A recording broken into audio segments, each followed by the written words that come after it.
Hello everyone, welcome to Sigma E learning centre. आशा करता हूं कि आप सब अच्छे होंगे। Class 9 chemistry chapter 4 structure of atoms में हमने दो पार्ट्स कवर कर लिए हैं, जिनमें हमने थियरी वाले पोर्शन को अच्छे से एक्सप्लेन किया हुआ है। ये पार्ट 3 है, इसमें हम एनसीईआरटी के एक्सरसाइज को कवर करेंगे। इसके पहले हमने 3 चैप्टर को कंप्लीट कर लिया है। क्लास 9 केमिस्ट्री का ये लास्ट चैप्टर है। इसके बाद जो वीडियो आएगी वो स्टार्ट करेंगे हम क्लास 10th की केमिस्ट्री को। इस वीडियो को स्टार्ट करने से पहले मैं आपको याद दिलाना चाहता हूं कि अगर अभी तक आपने हमारे चैनल को सब्सक्राइब नहीं किया है तो प्लीज चैनल को सब्सक्राइब कर लीजिए, और अगर वीडियोस आपके लिए हेल्पफुल हैं तो वीडियो को लाइक कीजिए, कमेंट्स कीजिए और अपने फ्रेंड्स को शेयर कीजिए, जिससे उनके आने वाले एग्जाम में उनको भी हेल्प हो सके। तो चलिए बिना किसी देरी के हम वीडियो को आगे बढ़ाते हैं और देखते हैं सबसे पहला क्वेश्चन। क्वेश्चन फर्स्ट बोल रहा है कि compare the properties of electrons, protons and neutrons. तो हमने जो इसके पहले एक्सप्लेनेशन किया हुआ है थियरी की क्लासेस में, उसमें हमने आपको इलेक्ट्रॉन, प्रोटॉन्स और न्यूट्रॉन्स के बारे में अच्छे से समझाया हुआ है। यहाँ पे बहुत सारे क्वेश्चंस ऐसे हैं जिनमें सिर्फ और सिर्फ थियरी के पार्ट को कवर किया गया है, लेकिन एनसीईआरटी में मेंशन है तो हमने इसको स्पेसिफिक फॉर्म में यहाँ पे मेंशन किया हुआ है, जिससे आप एग्जाम में अगर लाइन बाय लाइन इसको लिख देते हैं तो आपको पूरे मार्क्स मिलेंगे और आपको एग्जाम में बहुत ही ज्यादा बेनिफिट मिलने वाली है। तो चलिए कंपेयर करते हैं प्रॉपर्टीज की। अगर सबसे पहले बात करते हैं इलेक्ट्रॉन की, तो हमको पता है जो इलेक्ट्रॉन होता है उस पर नेगेटिव चार्ज होता है। अगर नेगेटिव चार्ज होता है तो इसका मतलब ये हुआ कि वो अपोजिट चार्ज मतलब कि पॉजिटिव चार्ज को अपने साइड अट्रैक्ट करेगा। आपको पहले ही पता है कि like charges opposite each other and opposite charges होते हैं वो अट्रैक्ट करते हैं एक दूसरे को, ठीक है। अगर अब बात कर लेते हैं मास की, तो जो इलेक्ट्रॉन का मास होता है वो निग्लिजिबल होता है। निग्लिजिबल इसलिए होता है क्योंकि ये 1/1800 टाइम्स मास ऑफ प्रोटॉन के इक्वल होता है, और आपको पता है कि जो प्रोटॉन का मास है वो भी ऑलरेडी बहुत ही ज्यादा कम है। इतनी बात हो गई। अगर नेक्स्ट प्रॉपर्टी की बात करें तो जो हमारा इलेक्ट्रॉन है उसकी एग्जिस्टेंस की बात कर लेते हैं। जो इलेक्ट्रॉन है वो हमारा न्यूक्लियस के अराउंड जो स्पेसिफिक सर्कुलर पाथ होते हैं उसमें ही हमारा सर्कुलर मोशन करता रहता है, ठीक है। मतलब ये हमारे न्यूक्लियस के अंदर नहीं होता, न्यूक्लियस के बाहर जो स्पेसिफिक सर्कुलर पाथ हैं जिनको हम शेल्स बोलते हैं या जिनको हम ऑर्बिट या ऑर्बिटल्स बोलते हैं, उनमें ये सर्कुलर मोशन करते रहते हैं। ये बात हो गई प्रॉपर्टीज ऑफ इलेक्ट्रॉन की। अब बात कर लेते हैं प्रोटॉन की। तो जो प्रोटॉन होता है वो पॉजिटिव नेचर का होता है। पॉजिटिव नेचर का मतलब ये हुआ कि उसके ऊपर जो चार्ज होता है वो पॉजिटिव होता है। और अगर मास की बात करते हैं, मतलब मास तो इसका भी कम होता है, लेकिन जो मास की वैल्यू होती है वो 1 AMU के बराबर होती है। अब AMU क्या है मैंने आपको बताया हुआ है। AMU का फुल फॉर्म होता है एटॉमिक मास यूनिट। अगर एग्जैक्ट वैल्यू की बात करते हैं तो जो मास ऑफ प्रोटॉन है वो होता है 1.67 इंटू 10⁻27 किलोग्राम। अब यहाँ पे आप देख पा रहे होंगे कि 10⁻⁻27, अगर किसी भी वैल्यू की पावर जो है वो माइनस में होती है और इतनी बड़ी वैल्यू है 27, तो आप सोच सकते हैं कि जो होल मास होगा वो कितना ज्यादा कम होगा। बात समझ में आई आपको। अगर बात करता हूँ प्रोटॉन की, प्रोटॉन पॉजिटिव चार्ज होने के कारण ये नेगेटिव चार्ज को अपने साइड अट्रैक्ट करेगा। और ये इसकी एग्जिस्टेंस की बात करते हैं तो जो हमारा न्यूक्लियस होता है किसी भी एटम का, उसके अंदर ये हमारा प्रोटॉन प्रेजेंट होता है। अब बात करते हैं न्यूट्रॉन की। न्यूट्रॉन जो होता है वो न्यूट्रल हो रहा है। अगर इसको आप लर्न करने का एक राइमिंग देखेंगे तो न्यूट्रॉन न्यूट्रल, इससे आप ये चीज लर्न कर सकते हैं कि जो हमारा न्यूट्रॉन होता है वो न्यूट्रल होता है, मतलब उसके पास कोई चार्ज नहीं होता है। और अगर उसके पास कोई चार्ज ही नहीं है तो ना तो किसी दूसरे चार्जेस को रिपेल करेगा, ना ही अपने साइड अट्रैक्ट करेगा। और अगर बात करते हैं मास की, जो न्यूट्रॉन का मास है वो एग्जैक्टली प्रोटॉन के मास के इक्वल होता है, दैट इज 1.67 इंटू 10⁻⁻27 किलोग्राम। और आपको पता है ये हमारे न्यूक्लियस में प्रोटॉन के साथ साथ ही एग्जिस्ट करता है, मतलब ये हमारे न्यूक्लियस के अंदर रहता है। तो यहाँ पे कंपैरिजन हो गया इलेक्ट्रॉन, प्रोटॉन्स और न्यूट्रॉन्स का। अब नेक्स्ट क्वेश्चन पे हम मूव करते हैं। Question number second, what are the limitations of J Thomson model of the atom. तो सबसे पहले आप ये जानिए कि जे थॉमसन का मॉडल क्या था। तो तो अगर आपको लर्न हो, पहले मैंने आपको बताया था जे थॉमसन का मॉडल जो है वो जस्ट लाइक वाटरमेलन के जैसे था। उन्होंने बताया था कि पॉजिटिव सर्कल होता है, उसके अंदर हमारे जो चार्जेस होते हैं नेगेटिव वो एम्बेडेड होते हैं। लेकिन फिर बाद में बहुत सारी थियरीज आई जिनमें हमको पता चला कि जो हमारा न्यूक्लियस होता है वो बहुत ही छोटा सा पार्ट होता है हमारे एटम का। तो इस प्रकार से हम ये बोल सकते हैं कि ये बात डिस्कस करने में ये जे थॉमसन का मॉडल फेल होता है। तो इसको हम अगर हम लाइन बाय लाइन देखते हैं तो आंसर इसका हो जाएगा according to J Thomson's model of an atom the electron are embedded all over the positive charge sphere, but experiments done by other scientists show that protons are present only in the center of atom and electrons are distributed around it. This was the limitation of this model.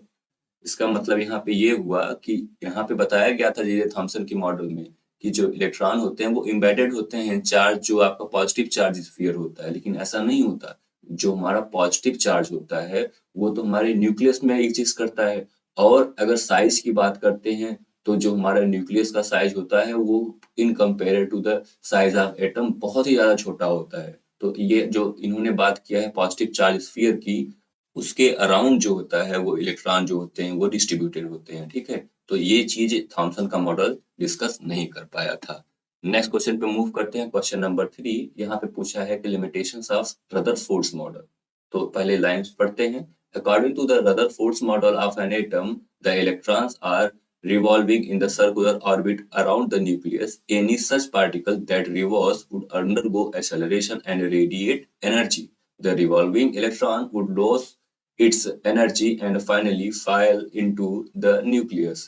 The atom would be highly unstable, but we know that the atom are quite stable. So this is the drawback of this model. मतलब Rutherford ने बताया था कि जो electron होते हैं वो circular path में न्यूक्लियस के अराउंड घूमते रहते हैं। अगर कोई पार्टिकल रिवॉल्यूशन कर रहा होता है तो उसके पास कोई ना कोई एक्सेलरेशन होगा, और अगर एक्सेलरेशन होगा तो कुछ ना कुछ एनर्जी वो रेडिएट करेगा। और टाइम के साथ साथ अगर वो एक्सेलरेशन करता जाएगा, एनर्जी रेडिएट करता जाएगा, तो एक समय ऐसा आएगा कि जो इलेक्ट्रॉन है वो एनर्जी को रेडिएट कर जाएगा और वो फाइनली जाके हमारे न्यूक्लियस में गिर जाएगा। अगर इलेक्ट्रॉन न्यूक्लियस में गिर जाएगा तो आपको पता है कि न्यूक्लियस में पॉजिटिव चार्ज है और इलेक्ट्रॉन नेगेटिवली चार्ज है। तो पॉजिटिव चार्ज अगर नेगेटिवली चार्ज पास में आएंगे तो एक दूसरे को रिपेल करेंगे, मतलब कुछ ना कुछ डिस्टरबेंस क्रिएट होगी। डिस्टरबेंस क्रिएट करने का मतलब ये हुआ कि जो हमारा एटम है वो अनस्टेबल हो जाएगा। लेकिन हम तो ये जानते हैं कि हमारा जो एटम होता है वो स्टेबल होता है।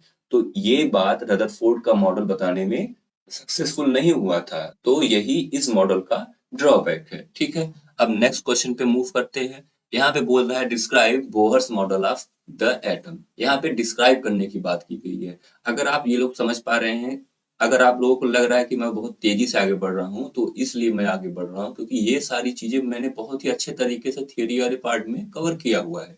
अगर ये चीज अगर आपको नहीं समझ में आ रही तो प्लीज मैं आपसे रिक्वेस्ट करता हूँ कि आप पहले वो वीडियो देख के आइए, तो बाकी सारी चीजें आपको बहुत ही ज्यादा इजी लगेंगी। ठीक है, तो बोहर साहब ने बताया था कि जो नेगेटिवली चार्ज इलेक्ट्रॉन होते हैं वो रिवॉल्व करते हैं कहाँ भैया, अराउंड द न्यूक्लियस के।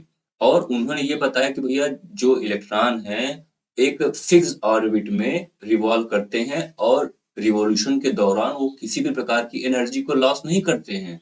इसीलिए तो वो हमारे न्यूक्लियस में जाके नहीं गिरते हैं और हमारा जो एटम है वो अनस्टेबल नहीं होता बल्कि स्टेबल होता है।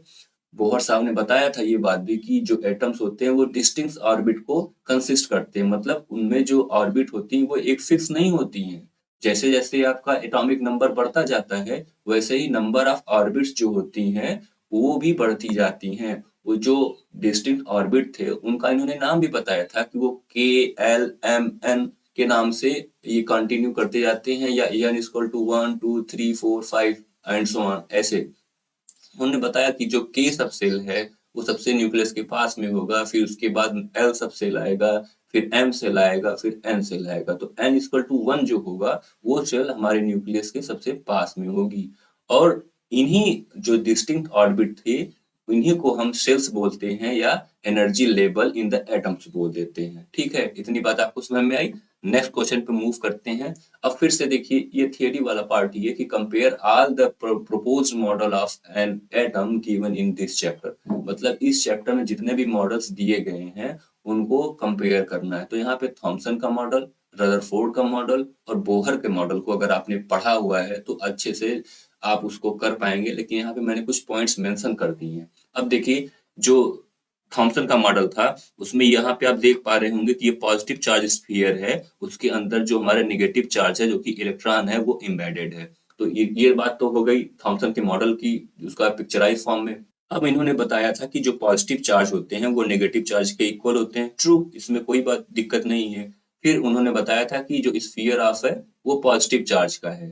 तो यहाँ पे थोड़ा सा ये बताना इतना सही नहीं होगा कि पॉजिटिव चार्ज स्फीयर ये नहीं बता पाए कि वो कितना साइज है एटम के रिस्पेक्ट में, जो पॉजिटिव स्फीयर है उसकी साइज कितनी है। और उन्होंने बताया कि electrons are spread randomly all over the sphere. ये बात तो गलत साबित होगी, आपने आगे पढ़ लिया है तो आप ये बोल सकते हैं, लेकिन इनके मॉडल ने ये बताया था कि जो आपका इलेक्ट्रॉन होता है वो एम्बेडेड होता है through out the positive sphere था। फिर उसके बाद आ जाती है अल्फा पार्टिकल की स्कैटरिंग की, जो कि रदरफोर्ड के मॉडल में बताया गया था।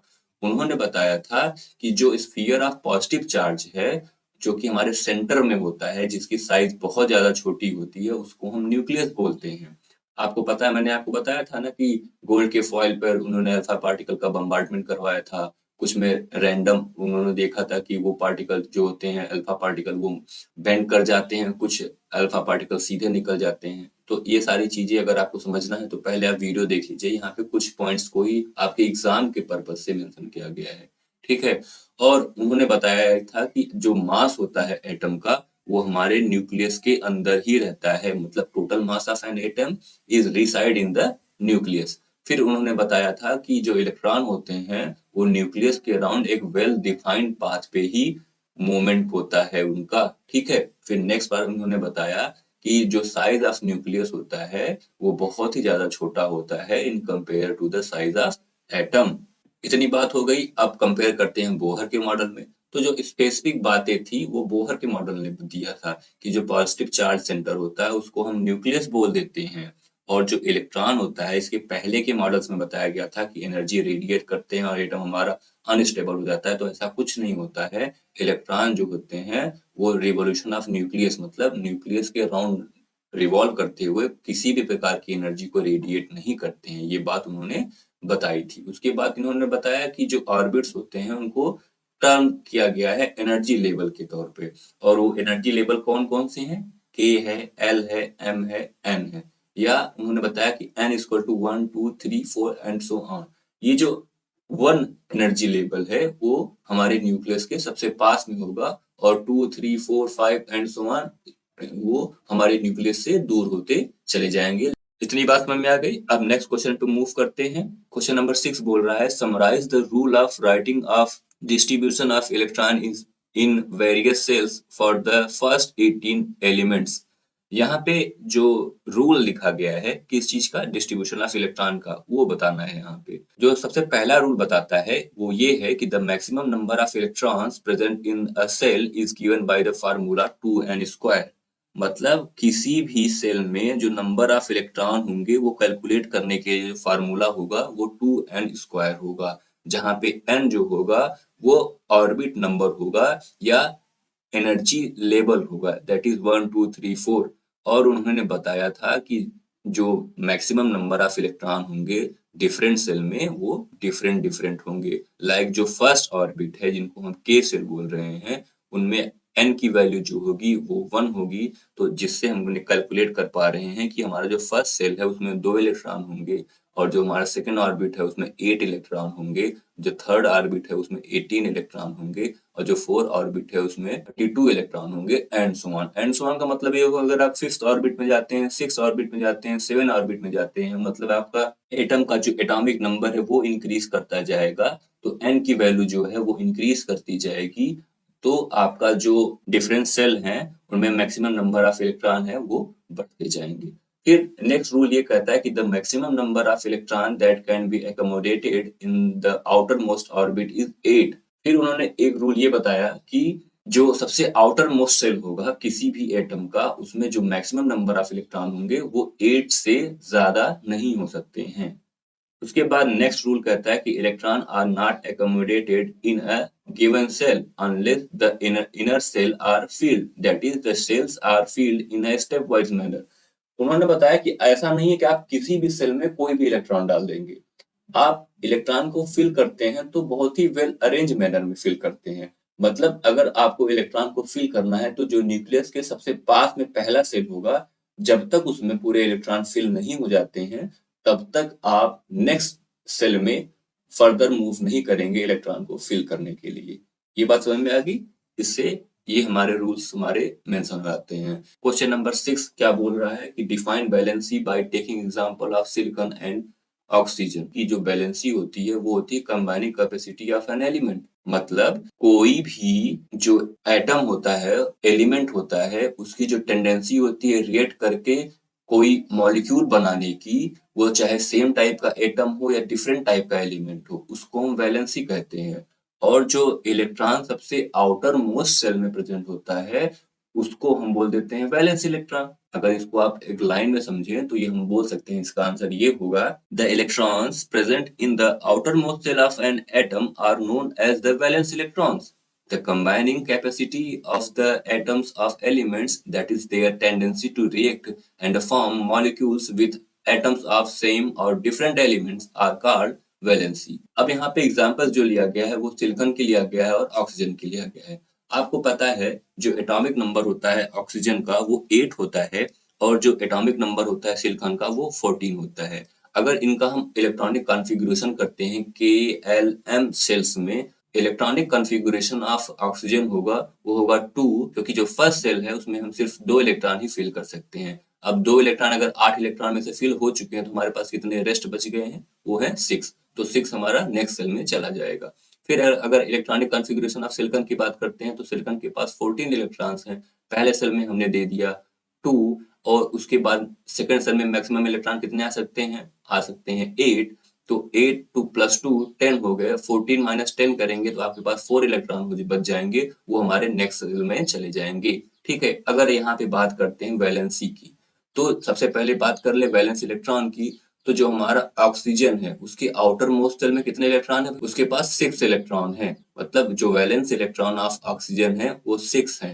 सिमिलरली अगर सिलिकॉन की बात करें, जो वैलेंस इलेक्ट्रॉन है वो कितने हैं? 4 हैं। फर्दर बात करते हैं ऑक्सीजन की, तो जो ऑक्सीजन है उसको अपने सेल को पूरी तरीके से फिल करने के लिए कितने इलेक्ट्रॉन की जरूरत है? 6 ऑक्सीजन के पास ऑलरेडी है। अगर हम इसमें +2 इलेक्ट्रॉन दे दें तो इसकी वैलेंसी 8 हो जाएगी और हमारा जो एटम है ऑक्सीजन का वो फुली फिल्ड हो जाएगा। सिमिलरली अगर बात करते हैं सिलिकॉन की, सिलिकॉन के पास 4 इलेक्ट्रॉन आउटर मोस्ट शेल में है। अगर इसको हम 4 इलेक्ट्रॉन और दे दें तो इसके पास भी 8 इलेक्ट्रॉन हो जाएगा और इसका ऑर्बिट जो होगा वो भी फुलफिल हो जाएगा।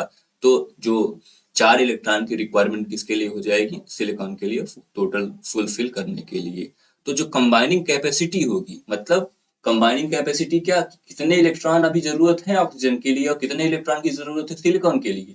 तो फुलफिल करने के लिए या रिएक्ट करने के लिए जो ऑक्सीजन है उसके पास 2 इलेक्ट्रॉन की जरूरत है। मतलब जो कंबाइनिंग कैपेसिटी है ऑक्सीजन की वो 2 है। सिमिलरली सिलिकॉन की अगर बात करते हैं तो आउटर मोस्ट शेल में 4 इलेक्ट्रॉन है, और वो चाहे तो 4 इलेक्ट्रॉन अभी और ले सकता है अपने आप को फुलफिल करने के लिए। फुलफिल करने का मतलब ये हुआ कि स्टेबिलिटी को गेन करने के लिए। कोई भी एटम हमारा स्टेबल तब होता है या तो उसका जो आउटर मोस्ट सेल है या पूरी तरीके से फुल हो या तो हाफ फिल हो। अगर बात कर लेते हैं वैलेंसी या फिर ऑक्सीजन की तो 2 है, क्योंकि जो नंबर ऑफ रिक्वायर्ड इलेक्ट्रॉन है वो 2 है। अगर वैलेंसी ऑफ सिलिकॉन की बात करते हैं तो यहाँ पे 4 होगी, क्योंकि जो number of required electron in outermost shell है वो 4 है।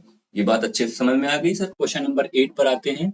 यहाँ फिर से आपको थियरी वाला पार्ट देखने को मिलेगा। क्वेश्चन नंबर 8 में दिया गया है explain with examples atomic number, mass number, isotopes and isobars give any two uses of isotopes।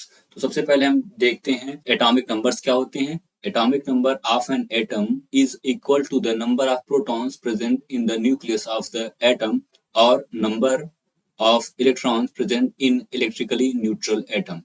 तो जो एटॉमिक नंबर होता है वो किसी भी एटम के न्यूक्लियस में प्रेजेंट प्रोटॉन के इक्वल होता है। अगर आपका जो एटम है वो न्यूट्रल है या इलेक्ट्रिकली न्यूट्रल है, तो उसका जो नंबर ऑफ प्रोटॉन होते हैं वो नंबर ऑफ इलेक्ट्रॉन के इक्वल हो जाते हैं। तो हम ये भी बोल सकते हैं कि एटॉमिक नंबर जो होता है किसी इलेक्ट्रिकली न्यूट्रल एटम में वो नंबर ऑफ इलेक्ट्रॉन के भी इक्वल होता है। इसको हम Z के द्वारा डिनोट करते हैं। और एग्जाम्पल के लिए अगर आपकी बात करते हैं तो जो सोडियम एटम होता है उसमें नंबर ऑफ प्रोटॉन जो होते हैं वो इक्वल होते हैं नंबर ऑफ इलेक्ट्रॉन के, जो कि 11 के इक्वल होते हैं। आपको सोडियम का एटॉमिक नंबर पता है जो कि होता है 11। इसका इलेक्ट्रॉनिक कॉन्फ़िगरेशन करते हैं KLMN सब सेल में। तो आपको पता है कि पहले सेल में 2 इलेक्ट्रॉन, सेकंड में आ जाते हैं 8 इलेक्ट्रॉन। अभी आपके पास 1 इलेक्ट्रॉन बच गए हैं तो वो फर्दर मूव कर जाएंगे M सेल में। तो यहाँ पे इलेक्ट्रॉनिक कॉन्फ़िगरेशन हो गया 281। ठीक है।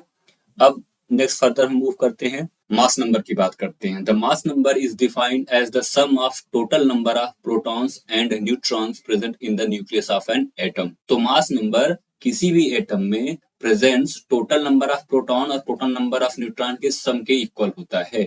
इसको हम A से डिनोट करते हैं। ठीक है। The mass number of an atom is practically due to the protons and the neutrons alone. These are present in the nucleus of atom. और आपको पता है कि जो आपके प्रोटॉन्स होते हैं और जो न्यूट्रॉन्स होते हैं वो हमारे एटम के न्यूक्लियस में प्रेजेंट होते हैं। तो इसलिए हम इनको कलेक्टिव वे में बोल सकते हैं न्यूक्लियॉन्स। इतनी बात समझ में आ गई सर? अगर इनको हम फिर से मास नंबर को अगर एक फार्मूले के तौर पर देखते हैं तो mass number of an atom equal to the number of protons plus number of neutrons.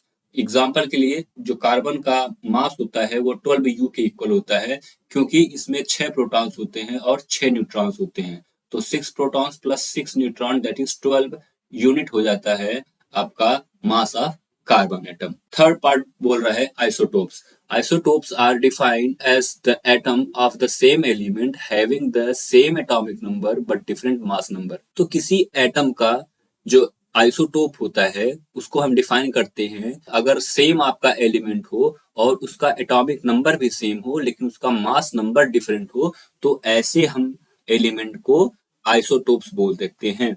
जैसे एग्जांपल के लिए आपको हाइड्रोजन पता है, हाइड्रोजन के 3 आइसोटोप्स होते हैं। फर्स्ट को हम पोट्रियम बोलते हैं जिनको हम 1H1 से रिप्रेजेंट करते हैं। सेकंड को ड्यूट्रियम बोलते हैं जिनको 1H2 और D से रिप्रेजेंट करते हैं। थर्ड को ट्राइट्रियम बोलते हैं जिसको हम 1H3 और T से रिप्रेजेंट करते हैं। प्रोटियम, ड्यूट्रियम और ट्राइट्रिनियम में आप देख पा रहे होंगे कि एटॉमिक नंबर जो है तीनों में 1 1 1 है, लेकिन जो मास नंबर है 1 2 3 है। मतलब एटॉमिक नंबर तो सेम है और जो आपका मास नंबर है वो डिफरेंट है। तो इसको हम बोल देंगे कि ये हाइड्रोजन के आइसोटोप्स हैं। इनका यूज कहाँ पे होता है सर? तो जो आपका आइसोटोप ऑफ यूरेनियम होता है, यूरेनियम एक रेडियो एक्टिव एलिमेंट है। इसका यूज हम करते हैं as a fuel in nuclear reactors. जो हमारे न्यूक्लियर रिएक्टर्स होते हैं उनमें जो फ्यूल यूज किया जाता है वो आइसोटोप होता है यूरेनियम का। और अगर सेकंड बात करते हैं यूज की, तो जो कोबाल्ट का आइसोटोप होता है उसका यूज किया जाता है कैंसर के ट्रीटमेंट में। ठीक है। फोर्थ पार्ट है isobars, atoms of different element. आपने आइसोटोप में देखा था कि एटम ऑफ सेम एलिमेंट थे। यहाँ पे केयर करने वाली बात है कि जो आइसोबार्स होते हैं वो डिफरेंट एलिमेंट के होते हैं और उनका जो एटॉमिक नंबर होता है वो डिफरेंट होता है और उनका जो मास नंबर होता है वो सेम होता है। ये जस्ट अपोजिट है आपका आइसोटोप्स का, ऐसा हम बोल सकते, क्योंकि उसमें एटॉमिक नंबर सेम था और मास नंबर डिफरेंट था। इसमें आपका एटॉमिक नंबर डिफरेंट है और मास नंबर सेम है। तो इस प्रकार से ये आइसोबार्स के बारे में हो गया। अगर हम यहाँ पे 2 एलिमेंट्स ले लेते हैं एग्जाम्पल के तौर पर, कैल्शियम जिनका एटॉमिक नंबर है 20 और आर्गन जिनका एटॉमिक नंबर है 18। तो जो नंबर ऑफ प्रोटॉन्स हैं इन दोनों एलिमेंट्स में वो डिफरेंट है, लेकिन इनका मास नंबर जो है वो सेम है जो कि है 40। तो जो टोटल नंबर ऑफ न्यूक्लियॉन्स हैं उनमें इन पेयर्स में वो सेम हो। न्यूक्लियस मतलब number of protons and number of neutrons हैं वो सिमिलर हैं। ठीक है। यहाँ पे देखिए अगर मैं इसको फिर से फर्दर एक्सप्लेन करूं, आपको बोल रहा है कैल्शियम, कैल्शियम कितना है 20। सेकंड आपको बोल रहा है क्या आर्गन, आर्गन का कितना एटॉमिक नंबर है वो है 18। तो एटॉमिक नंबर इनका डिफरेंट है लेकिन इनका जो मास नंबर है वो आपका 40 है। ठीक है। तो mass number same, atomic number different और एलिमेंट्स जो हैं वो भी डिफरेंट हैं। तो ऐसा हम बोल सकते हैं कि ये हमारे आइसोबार्स हैं। और कुछ एग्जांपल्स हैं आपके, जैसे आप आर्गन, पोटेशियम, कैल्शियम को ले लेंगे तो एटॉमिक नंबर तो इनका डिफरेंट डिफरेंट है, लेकिन जो एटॉमिक मास है उन तीनों एटम्स का वो सिमिलर है। और अगर कार्बन और नाइट्रोजन की बात करते हैं तो कार्बन जो है atomic number 6, nitrogen atomic number 7, but इनका जो मास नंबर है बोथ द केसेस वो सेम है। ठीक है, अब नेक्स्ट मूव करते हैं क्वेश्चन नंबर 9। Na प्लस मतलब सोडियम के ऊपर एक पॉजिटिव चार्ज है, हैज कंप्लीटली फील्ड के एंड एल सेल, एक्सप्लेन। ये आपको बताना है कि जो Na प्लस है उसके जो के और एल सेल्स हैं वो कंप्लीटली फिल है, मतलब उनमें जो इलेक्ट्रॉन है वो पूरी तरीके से फिल हैं आउटर मोस्ट सेल के।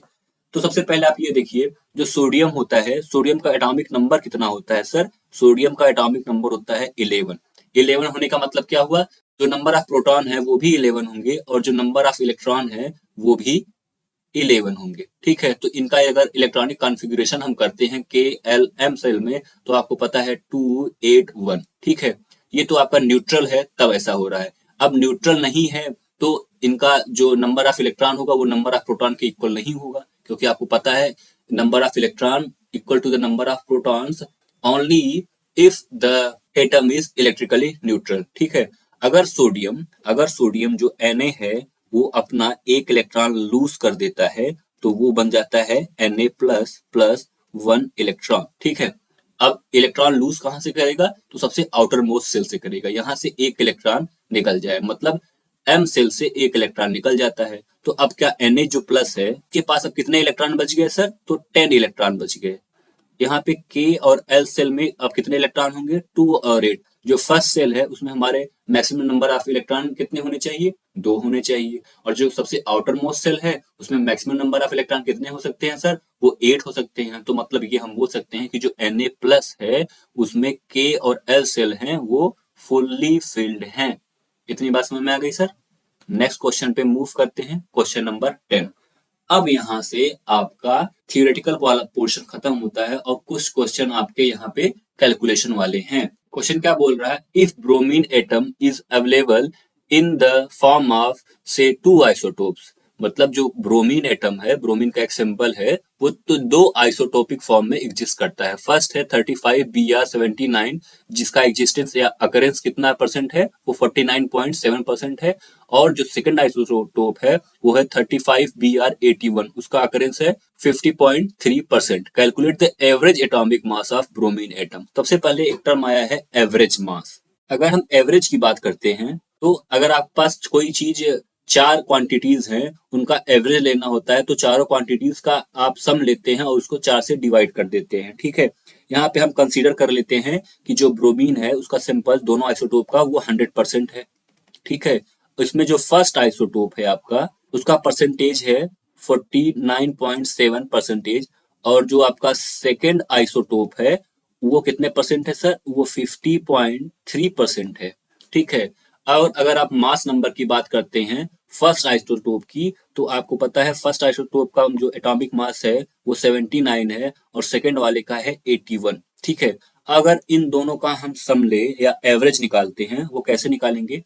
वो निकालेंगे फर्स्ट आइसोटोप के लिए। देखिए सबसे पहले मास नंबर कितना दिया हुआ है सर? 79 दिया हुआ है और उसका परसेंटेज ऑफ अकरेंस कितना है सर? 49.7। अगर इसको हम 100 से डिवाइड कर दें, क्यों? क्योंकि टोटल मास जो है सिंपल का है परसेंटेज का वो 100 है।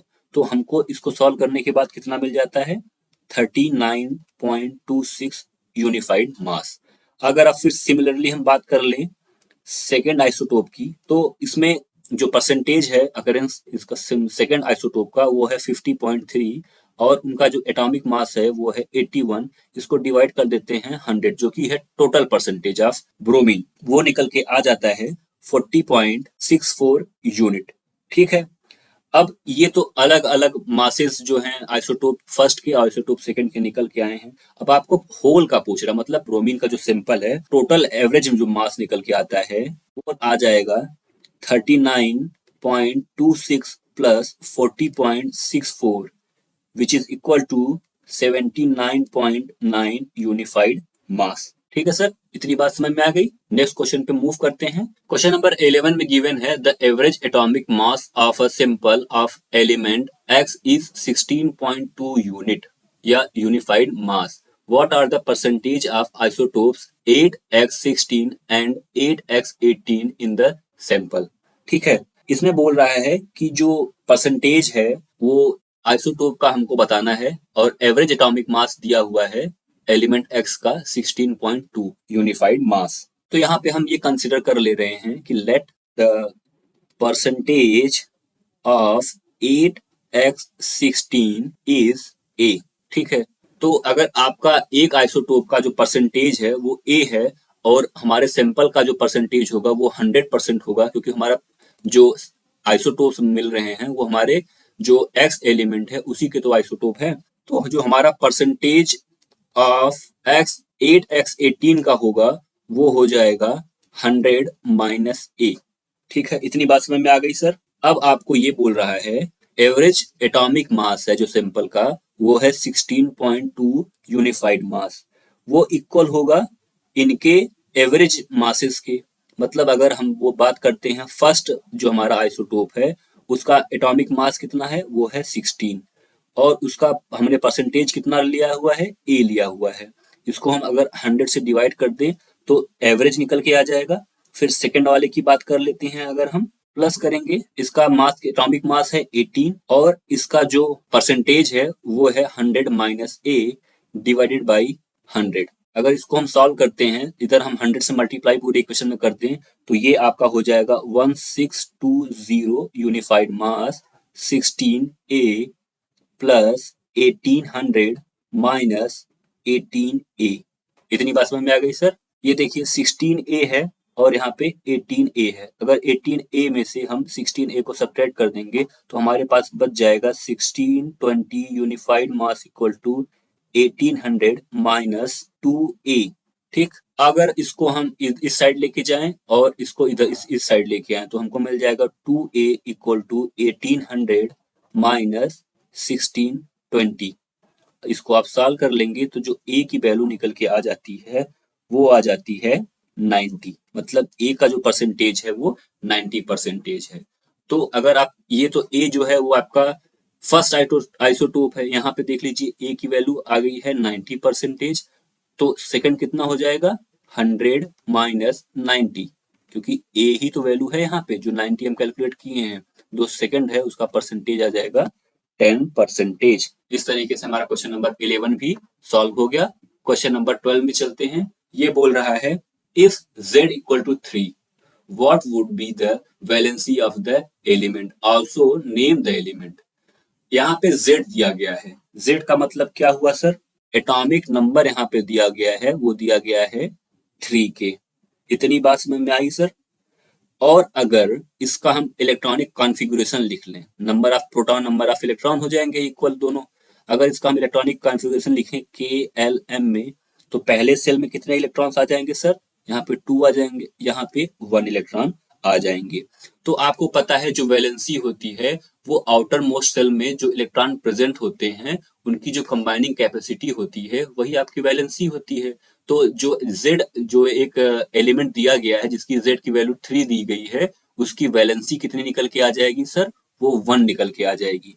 इतनी बात समझ में आई सर। और अगर Z इक्वल टू 3 है तो आपका एलिमेंट कौन सा होगा, एलिमेंट है वो है लिथियम। ठीक है, जिनको हम Li से रिप्रेजेंट करते हैं। अब नेक्स्ट क्वेश्चन पर मूव करते हैं। Question number 13, composition of the nuclei of two atomic species is X and Y are given as under।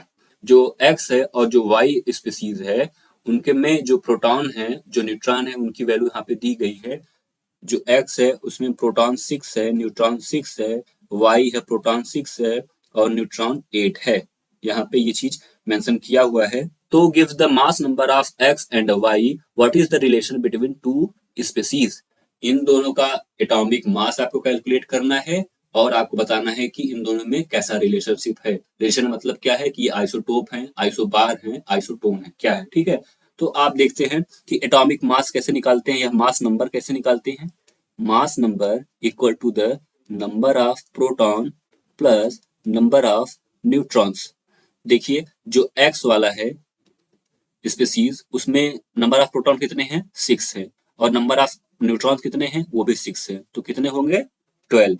अगर आप मास नंबर ऑफ वाई की बात करते हैं तो वाई में जो प्रोटॉन है वो 6 है, लेकिन जो न्यूट्रॉन है वो 8 है। इन दोनों को ऐड करेंगे तो आपको मिल जाएगा 14। ठीक है, और आपको पता है कि जो एटॉमिक नंबर होता है वो इक्वल होता है नंबर ऑफ प्रोटॉन्स के, और दोनों केसेस में जो प्रोटॉन्स हैं वो हैं 6 in both X and Y. तो अगर आप देख पा रहे हैं ये जो मास नंबर निकल के आया है ये डिफरेंट है, और जो एटॉमिक नंबर है वो सेम है। जो स्पीसीज दिए गए हैं उनका जो एटॉमिक नंबर है वो सेम है और मास नंबर है जो डिफरेंट है, तो हम आप बोल सकते हैं ये बात कि अगर मास नंबर डिफरेंट हो और एटॉमिक नंबर सेम हो उनको हम आइसोटोप्स बोल देते हैं। ये तो हमने बताया था आपको इसके पहले भी। अब क्वेश्चन नंबर 14 पे आ जाते हैं। क्वेश्चन नंबर 14 बोल रहा है कि for the following statement write T for true and F for false. A part बोल रहा है J Thomson propose that the nucleus of atom contains only nucleons. नहीं सर, ऐसा तो उन्होंने नहीं बोला था, तो पहला वाला जो हमारा है वो एफ हो जाएगा, मतलब फॉल्स हो जाएगा। बी पार्ट क्या बोल रहा है, a neutron is form by an electron and a proton combining together therefore it is neutral. इसमें तो कोई सेंस नहीं है भाई बात में, इसलिए ये भी हमारा फॉल्स हो गया। सी पार्ट बोल रहा है कि the mass number of an electron is about 1/2000 time that of proton. तो ये बात कुछ हद तक ठीक है, किसी किसी बुक में 1/1800 लिखा होता है, कहीं कहीं 1/2000 लिखा होता है, तो इसको हम ट्रू कंसीडर कर सकते हैं। डी पार्ट आपका बोल रहा है an isotope of iodine is used for making tincture iodine which is used as medicine. नहीं सर, ये बात भी नहीं सही है, यहाँ भी फॉल्स हो जाएगा। अब नेक्स्ट क्वेश्चन पे मूव करते हैं। क्वेश्चन नंबर 15 बोल रहा है Rutherford's alpha particle scattering experiment was responsible for the discovery of A part atomic nucleus, electron, protons and D part है न्यूट्रॉन। तो भैया जो अल्फा पार्टिकल की बम्बार्डमेंट की थी रदरफोर्ड ने, उनसे ये पता लगा था कि जो हमारा न्यूक्लियस होता है वो बहुत ही छोटा सा स्पेस ऑक्यूपाई करता है किसी भी मैटर में, और वो पॉजिटिव चार्ज होता है, क्योंकि वहां पे जो अल्फा पार्टिकल जो गोल्ड फाइल पे बम्बार्डमेंट की गई थी वो अपने सिमिलर पाथ पे वो बेंड होके वापस चली आई थी। तो इसका जो आंसर हो जाएगा वो ए पार्ट हो जाएगा। Question number 16 isotope of an element have A part the same physical properties। नहीं भैया। B different chemical properties। नहीं भैया। C part different number of neutrons। D part different atomic number। तो आप क्या बोल देंगे sir, C part different number of neutrons, क्योंकि जो आइसोटोप्स होते हैं उनमें जो एटॉमिक नंबर होता है वो सेम होता है, मास नंबर आपके डिफरेंट होते हैं। मास नंबर में आपका क्या क्या आ जाता है, प्रोटॉन प्लस न्यूट्रॉन। तो अगर न्यूट्रॉन डिफरेंट हो जाएंगे तो आपका मास नंबर भी डिफरेंट हो जाएगा। तो इसलिए हम बोल सकते हैं कि क्वेश्चन नंबर जो 16 है उसका सी पार्ट सही हो जाएगा। नेक्स्ट क्वेश्चन पर मूव करते हैं। Question number 17, number of valence electrons in Cl minus ion are. आपको पता है कि जो Cl न्यूट्रल होता है उसका एटॉमिक नंबर होता है 17, मतलब इसमें नंबर ऑफ प्रोटॉन्स और नंबर ऑफ इलेक्ट्रॉन्स इक्वल होंगे क्योंकि ये न्यूट्रल है। लेकिन अगर यहीं पे Cl माइनस आयन हो जाता है तो नंबर ऑफ इलेक्ट्रॉन इंक्रीज कर जाते हैं और वो हो जाते हैं 18, क्योंकि अगर आपका कोई भी एटम एक इलेक्ट्रॉन गेन करता है उस पर -1 का चार्ज बढ़ जाता है। ठीक है, यहाँ पे 18 हो गया। अभी इसका इलेक्ट्रॉनिक कॉन्फ़िगरेशन अगर हम देखें KLM सेल में, तो पहले में 2 आ जाएगा, सेकेंड वाले में 8 आ जाएगा, लास्ट वाले में भी 8 हो जाएगा। ठीक है, तो इसमें जो आपके वैलेंस इलेक्ट्रॉन है वो आउटर मोस्ट सेल में पाए जाते हैं, इसका बी पार्ट सही हो जाएगा। ठीक है सर। क्वेश्चन नंबर 18 देखिए, which one of the following is correct electronic configuration of sodium. Sir sodium किससे रिप्रेजेंट होता है, Na से रिप्रेजेंट होता है। सोडियम का एटॉमिक नंबर कितना होता है सर, 11 होता है। इलेक्ट्रॉनिक कॉन्फ़िगरेशन कैसे करते हैं सर, KLMN, ये सेल्स होते हैं। पहले सेल में सर 2 इलेक्ट्रॉन आएंगे, नेक्स्ट वाले में 8 इलेक्ट्रॉन आ जाते हैं। अब 8 + 2 10 हो गए, लेकिन टोटल नंबर ऑफ इलेक्ट्रॉन कितने हैं, 11 है। कितना रेस्ट बच गया, वो 1 बच गया। तो आपका इलेक्ट्रॉनिक कॉन्फ़िगरेशन हो गया 281। यहाँ से देखिए कौन सा पार्ट है, 281 डी पार्ट। ये आपका आंसर हो गया। ठीक है, नेक्स्ट क्वेश्चन पे मूव करते हैं। Which is the last question of this chapter. इसको आपको टेबल मेंशन है और इस टेबल को आपको कंप्लीट करना है। तो क्वेश्चन नंबर 19 आपके लिए होमवर्क है, खुद से ट्राई कीजिएगा क्योंकि इसमें कोई भी चीजें नई नहीं दी गई हैं, सारी की सारी चीजें मैंने आपको ऑलरेडी बताया हुआ है। आप थोड़ा सा केयरफुली इसको करेंगे तो number of neutrons, mass number, atomic number, number of protons, number of electron और उस स्पीसीज का नाम आपको यहाँ पे निकालना है। आप इसको करिएगा और जरूर से करिएगा। ऐसे क्वेश्चन एमसीक्यू के बेस में आपके एग्जाम में आएंगे क्योंकि धीरे धीरे पैटर्न जो सीबीएसई का, एनसीईआरटी का है वो चेंज हो रहा है एग्जाम में आने का। इस प्रकार से हमारा ये चैप्टर कंप्लीट होता है। साथ ही साथ क्लास 9 की केमिस्ट्री भी कंप्लीट होती है।